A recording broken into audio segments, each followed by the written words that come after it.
Hello everyone. I hope all of you are doing well. Today we will discuss public policy planning, the procedure of planning, implementation and evaluation. So before starting our class, please help me in inviting your batchmates and please share this class in your WhatsApp group. Then we will start our today's topic, that is about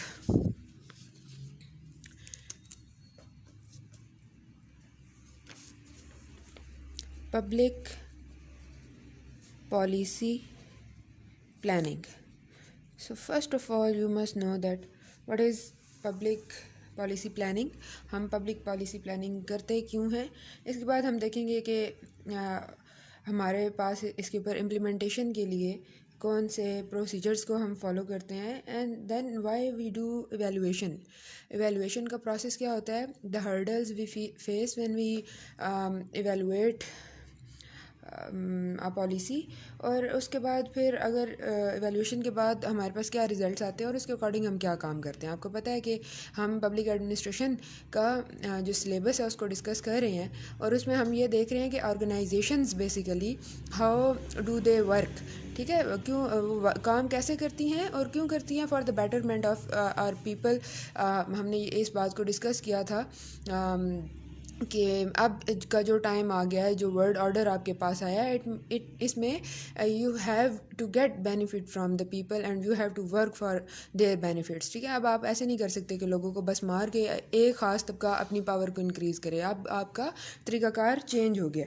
तो उसमें सबसे important चीज़ है public के ऊपर ही हम बात कर रहे थे कि पब्लिक को आपने कैसे फैसिलिटेट करना है और इनसे फ़ायदा कैसे उठाना है. हमने इसके बारे में थेरीज़ को भी देखा. अब आ जाती है पब्लिक पॉलिसी. ठीक है, पॉलिसी जो है ना वो बहुत इंपॉर्टेंट है कि पॉलिसी सबसे पहले आपने बनानी है. पब्लिक पॉलिसी है क्या? Public policy is a choice made by an individual. एक इंडिविजुअल कोई अपनी चॉइस बनाता है या फिर ग्रुप ऑफ इंडिविजुअल्स जो कि एक्सप्लेन कर रहे होते हैं और जस्टिफाइज गाइड भी कर रहे होते हैं और आउटलाइन करते हैं कुछ कोर्स ऑफ एक्शन को. कोई एक कोर्स ऑफ एक्शन है उनके पास कि हमने ये काम करना है, इस काम को क्यों करना है, इसका तरीका क्या होगा, हम कौन सा तरीका अपनाएंगे और इसका बेनिफिट क्या होगा हमारी सोसाइटी को, या फिर जिस एक ऑर्गेनाइजेशन के लिए हम बना रहे हैं ये पॉलिसी, तो इसका बेनिफिट क्या होगा. वो सारा जो आपकी डिस्कशन होती है ना वो होती है पॉलिसी आपकी. ठीक है, आप इसको ये भी कह सकते हैं कि it is some of governments activities. कि आपकी गवर्नमेंट की जितनी भी एक्टिविटीज़ हैं ना, डायरेक्ट उनका एक्शन हो या वो अपने एजेंट्स के थ्रू कोई इन्फ्लुएंस क्रिएट करने की कोशिश करें on the life of citizens, उसको आप कहते हैं पॉलिसी. ठीक है, तो आपकी जो पॉलिसी है वो आप बना ली आपने, पता चल गया कि आपको आपकी पॉलिसी क्या है. तो इसके बाद क्या होगा, इसके बाद होगा आप इसको कहेंगे आप स्ट्रेटेजिक प्लान एंड मैनेजमेंट. ठीक है, स्ट्रेटेजिक प्लान एंड मैनेजमेंट. इस पे आप आ जाएंगे. अपना प्लान आपने बनाना है, उसकी मैनेजमेंट आपने करनी है. ये अब कैसे है, डिप्लॉयमेंट ऑफ स्ट्रेटेजिक प्लान इसमें सबसे पहले होगा और इसके बाद होगी इवैल्यूएशन ऑफ द रिजल्ट्स. आपने अपना जो भी प्लान बनाया उसके बाद आपके पास रिजल्ट्स क्या आते हैं. सबसे पहले आपने उसकी डिप्लॉयमेंट की, अपना प्लान बना के उसकी डिप्लॉयमेंट करने के बाद आपने कुछ पॉलिसीज़ बनाई और उन पॉलिसीज़ के ऊपर आपने इम्प्लीमेंटेशन करवा के आपके पास उसके रिज़ल्ट्स आए. ठीक है, जो भी रिज़ल्ट्स कैसे आते हैं हम वो भी आपके साथ अभी डिस्कस करते हैं. ठीक है, फिर आपने क्या की, मेजरमेंट्स वैल्यूएशन आपकी उसमें होती है. अच्छा, प्लानिंग का प्रोसेस क्या होता है. प्लानिंग तो आपको पता चल गया कि हमने पॉलिसी बनानी है. पॉलिसी से हमने बेनिफिट, गवर्नमेंट ने पॉलिसी या किसी ऑर्गेनाइजेशन ने पॉलिसी बनानी है, उसका पर्पज़ क्या होगा कि ज़्यादा से ज़्यादा बेनिफिट वो दे सके. किसको? आपकी सोसाइटी को, आपके सिटीजन्स को. तो ये प्लानिंग का प्रोसीजर क्या है, इसका प्रोसेस क्या है, इसको डिस्कस करते हैं. ये पॉइंट्स आपने इसी तरह से इनको अपने माइंड में रखना है. एक प्रॉपर जो इसका मतलब इसको प्रॉपर चैनल में आपने याद करना है और इसी तरह से इसको लिखना भी है अपने पेपर में. सबसे पहले हो गया जी प्रिपेयरिंग टू प्लान. सबसे पहले आपने कहा कि हम एक प्लान है उसके लिए हम अपनी प्रिपरेशन कर लेते हैं. अपना सारा काम वो क्या होगा, इसमें आपने बताना है कि प्लानिंग का रोल क्या होगा, इसका तरीक़ाकार क्या होगा। ठीक है, इसमें आपने लीडरशिप का रोल किसको देना है, एक लीडर होना, हायरार्की आप अपने माइंड में लेके ना, जो आपके पास कल की वो हैं थेरीज़ हैं उनको अपने साथ माइंड में लेते जाएं। ठीक है, फिर इसमें फैसिलिटेटर्स का रोल आपने देखना है, और फिर आपने इसके ऊपर रिसर्च की कि हम किस चीज़ के हवाले से पॉलिसी बना रहे हैं, और उसके लिए आपने रिसर्च वर्क कर लिया सारा अपना काम, कौन कौन से पॉइंट्स हैं जिसके ऊपर काम करने की ज़रूरत है या जिसके ऊपर आप काम कर सकते हैं। फिर आपने इंटरव्यू आपने पहले सोसाइटी में एक सर्वे कर लिया, लोगों से भी पूछा, और उसके बाद जो लोग आपने हायर करने हैं फैसिलिटेटर्स, उनका इंटरव्यू, वो आपने फिर वो सारी चीज़ें लिखी। फाइनेंशियल रिसोर्सेज, आपको कहाँ से फाइनेंसेस कैसे आप अपने सिक्योर करेंगे, आपके पास कौन से तरीक़ाकार हैं जहाँ से आपकी ऑर्गेनाइजेशन पैसा कमा सकती है और उस पैसे को इस्तेमाल कर सकती है, आपके पास कौन कौन से फाइनेंशियल रिसोर्सेज हो सकते हैं, वो आपने साइड पे किए अपने माइंड में कि अच्छा ये हमारा प्रोजेक्ट है, इसके ऊपर हमने काम करना है, तो फाइनेंसेस हमारे इधर से पूरे होंगे। फिर आप आ जाते हैं स्किल के ऊपर। स्किल्ड लेबर आपके पास होनी चाहिए, नॉलेज आपके पास मौजूद होनी चाहिए उस इशू के हवाले से भी, और उस इशू को कैसे आपने टैकल करना है उसके लिए एक्सपर्टीज़ भी इंपॉर्टेंट है। ये सारी चीज़ें आपने अपने माइंड में रख ली। ठीक है, ये तो एक आपने अपना प्लान बना लिया। अब इसके बाद क्या होगा, इसके बाद मेन रोल ना थोड़ा सा लीडर का भी आ जाता है। लीडर का रोल कैसे आता है, इसमें आपने देखा होगा अक्सर आप जब अपना इंट्रोडक्शन भेजते हैं ना, तो सर भी अक्सर आपको कहते हैं कि जी स्वॉट एनालिसिस करें। ठीक है, स्वॉट एनालिसिस करें, तो आप कहते हैं कि स्वॉट एनालिसिस क्या है, तो हम अभी उसकी तरफ आ रहे हैं। सबसे पहले आपने अपना बताना होता है वी मोसा, ये अल्फाज सुने में ना, ये आपके लिए वो नहीं है कोई नए नहीं है जो आज आप सुन रहे हो, ऐसा नहीं। तो सबसे पहले आपने अपना विज़न रखना है, आपकी ऑर्गेनाइजेशन आप पॉलिसी अपनी प्लान कर रहे हैं, विज़न क्या है आपका, विज़न आपने लिख लिया। फिर इसके बाद आपका आता है मिशन को किया। फिर आपकी एक्टिविटीज़ एंड वैल्यूज़, आपकी एक्टिविटीज़ कैसी होंगी, उसमें वैल्यूज़ क्या आप पुट करते हैं वो उसमें आ जाएगा।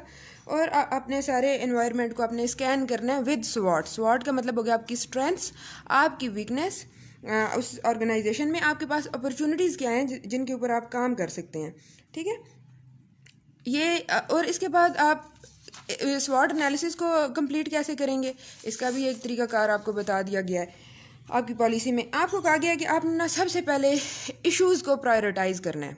ठीक है, इश्यूज़ कितने इश्यूज़ को करना है जी, 5 इश्यूज़ को, 5 से ज़्यादा नहीं होने चाहिए, फिर आप फोकस नहीं कर सकेंगे। इन 5 इश्यूज़ में से भी आपने एरियाज़ को सिलेक्ट करना है, on which areas you will work and you will put your influence, आप इफ़ेक्ट कैसे कर सकते हैं। अच्छा, फिर डोनर जो है आप हम उसमें डोनर देखेंगे, हमारे पास इंटरनेशनल ऑर्गेनाइजेशंस को हम एज अ डोनर इसमें देखते हैं। ठीक है, डोनर पर्सन भी हो सकता है, कोई इंडिविजुअल भी हो सकता है, उसका इंटरेस्ट क्या है।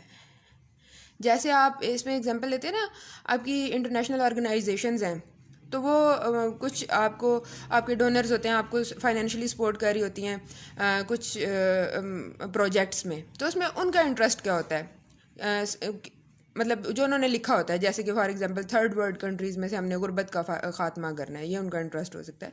तो आप जो भी पॉलिसी बना रहे हैं उसमें आपने 5 अपने इश्यूज़ निकाल लिए और ये भी बता लिया कि ये हमारा एरिया है जिसके ऊपर हम काम कर सकते हैं, इसके ऊपर हम इम्पैक्ट जो है वो अपना छोड़ सकते हैं, वो आपने लिखा। लेकिन उसके साथ क्या डोनर का इंटरेस्ट इसमें शामिल है, तो relevance of the interest of donor, ये बहुत इंपॉर्टेंट है, इसके ऊपर आप कोई कंप्रोमाइज़ नहीं कर सकते। ठीक है, फिर आपने क्या करना है कि जो आपके एक्सटर्नल इश्यूज़ होंगे ना, external issues will be mirrored internally. ठीक है, इसके बाद you have to come back to the mission, और आपने मिशन के अकॉर्डिंग ही काम करना है। प्रोसेस अब आ जाता है हमारे पास। प्रोसेस क्या है प्लानिंग के बाद, जो नेक्स्ट हमारा है वो है सबसे पहले data collection.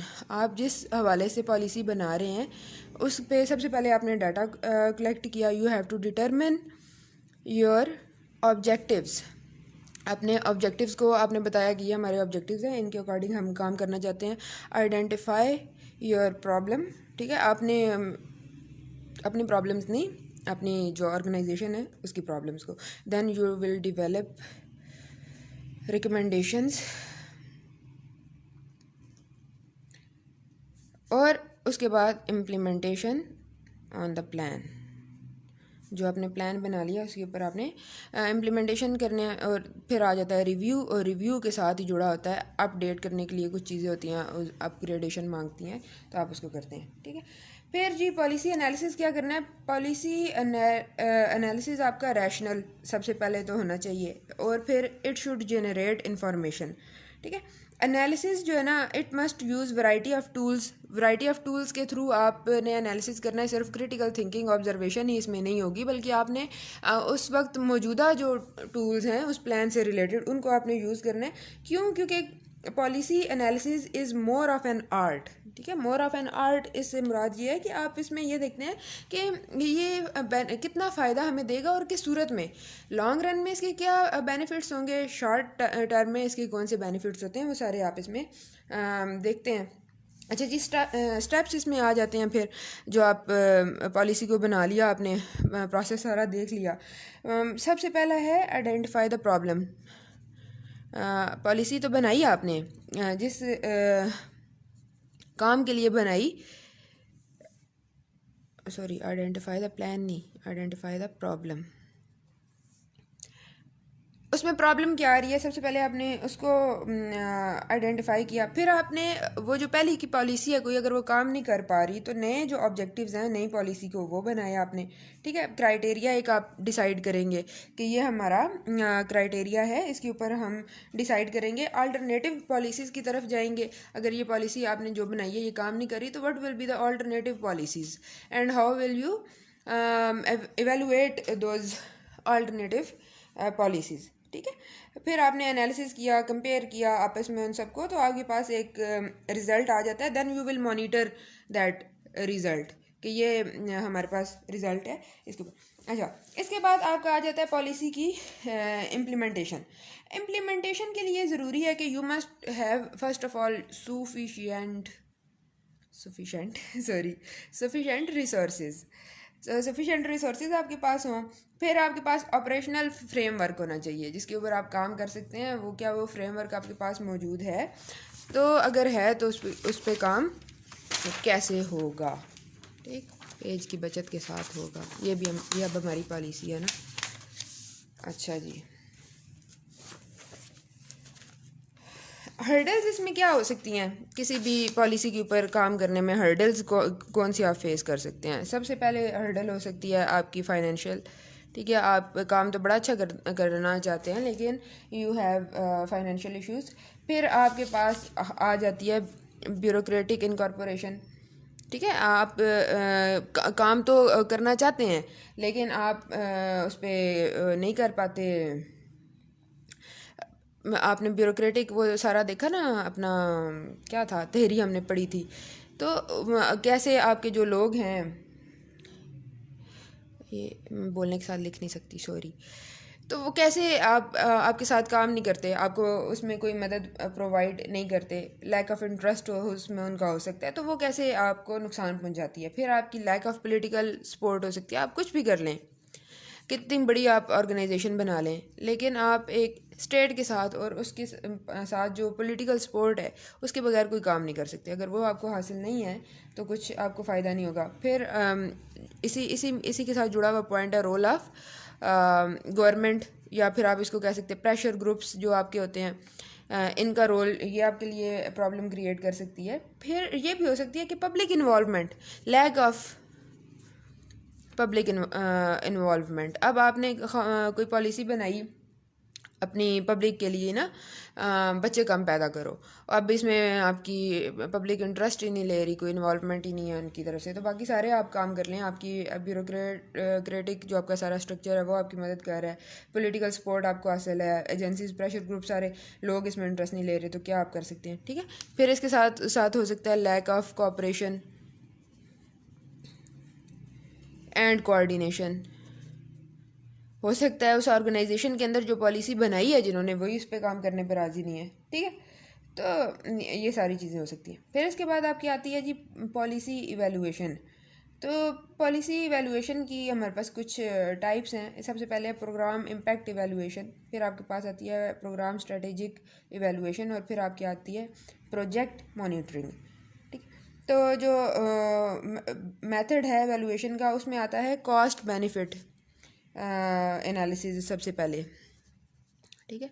Methods of evaluation, इसमें सबसे पहले आ गया कॉस्ट बेनिफिट एनालिसिस। फिर आपका आता है PPPBS। ये क्या है? ये है program planning and budget system,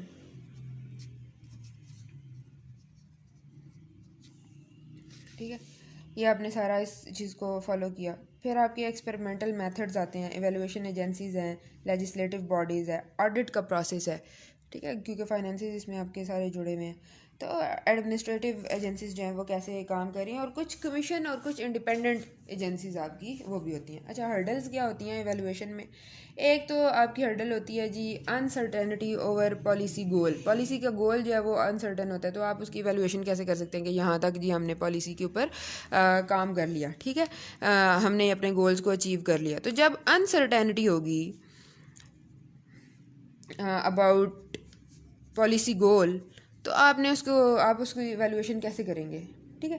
फिर difficulty of measuring the extent of goal achievement. यहाँ पे भी फिर वही बात आ जाती है ना कि जब गोल अचीवमेंट कोई आपने एक दायराकार ही मुकर्रर अगर नहीं किया हुआ, तो फिर उसके ऊपर कैसे आप काम करेंगे, ठीक है। फिर एक चीज़ आती है शॉर्टेज ऑफ डाटा। डाटा कौन सा? Relevant and accurate. हो सकता है आप इवेलुएट करना चाहते हैं सारा कुछ, लेकिन आपके पास जो डाटा है वो नहीं हो, एक्यूरेट डाटा ना हो। अच्छा जी, अब हम देखते हैं कि हमारे पास प्लानिंग मशीनरी पाकिस्तान में कौन सी है। प्लानिंग कमीशन इन पाकिस्तान, ये बस आप इनके नाम याद कर लें, ये आपको ज़रूर याद होने चाहिए, बाकी इसमें इतना ज़रूरी नहीं है। तो सबसे पहले है आपके पास नेशनल लेवल पे भी और फेडरल भी प्लानिंग एजेंसी, ठीक है। फिर है आपके पास डेवलपमेंट बोर्ड,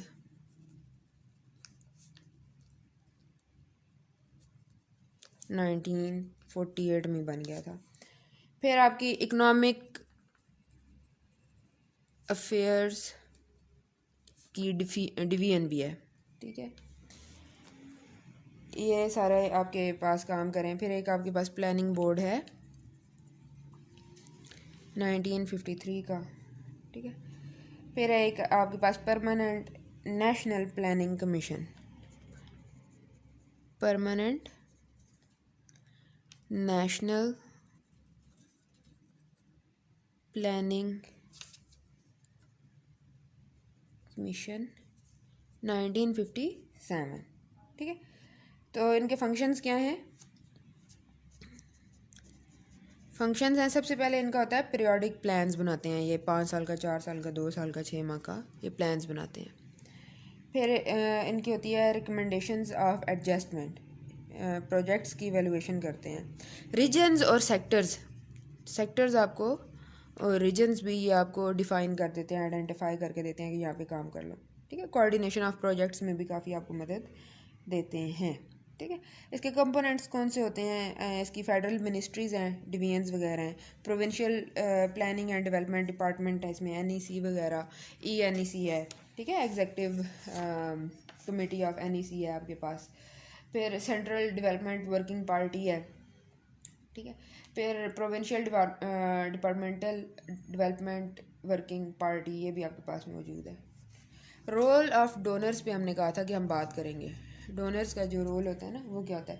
एक तो ये कि ग्लोबलाइजेशन का जो प्रोसेस है इसको, मतलब एक तो इस प्रोसेस को स्टार्ट और फिर इस प्रोसेस को कंटिन्यू करने में ये बड़ा अहम किरदार अदा करते हैं। ज़ाहिर है पूरे ग्लोब में से डिफरेंट लोग जो हैं और डिफरेंट ऑर्गेनाइजेशंस वो डोनर होती हैं ना प्रोजेक्ट्स की, तो एक तो वो आ गया। फिर आपकी आ जाती हैं इंटरनेशनल इकोनॉमिक ऑर्गेनाइजेशंस, वो भी इसमें इम्पॉर्टेंट रोल प्ले कर रही होती है। डेट बर्डन और एड जो है, डेट बर्डन एड, ये जो सारा प्रोसीजर है ना, ये बेसिकली एक तो आपके ग्लोबलाइजेशन के जो प्रोसेस है उसको भी हेल्प आउट कर रहा होता है, उसके लिए भी ज़रूरी है। और दूसरा, आपकी ऑर्गेनाइजेशंस को आपकी पॉलिसीज़ बनाने में भी डेट भी प्रोवाइड करती हैं एक हद तक, और एड भी प्रोवाइड करती हैं। तो मतलब एक आपने फाइनेंशियल रिसोर्सेज के बारे में पढ़ा ना, तो उसमें ये इम्पोर्टेंट रोल प्ले करेंगी। तो ये था आज का आपका टॉपिक। इसको समझें, पढ़ें। अब बुक्स आपके पास व्हाट्सएप ग्रुप में मौजूद हैं, और फिर अगर आपको कोई इसमें प्रॉब्लम हो तो वो आप पूछें।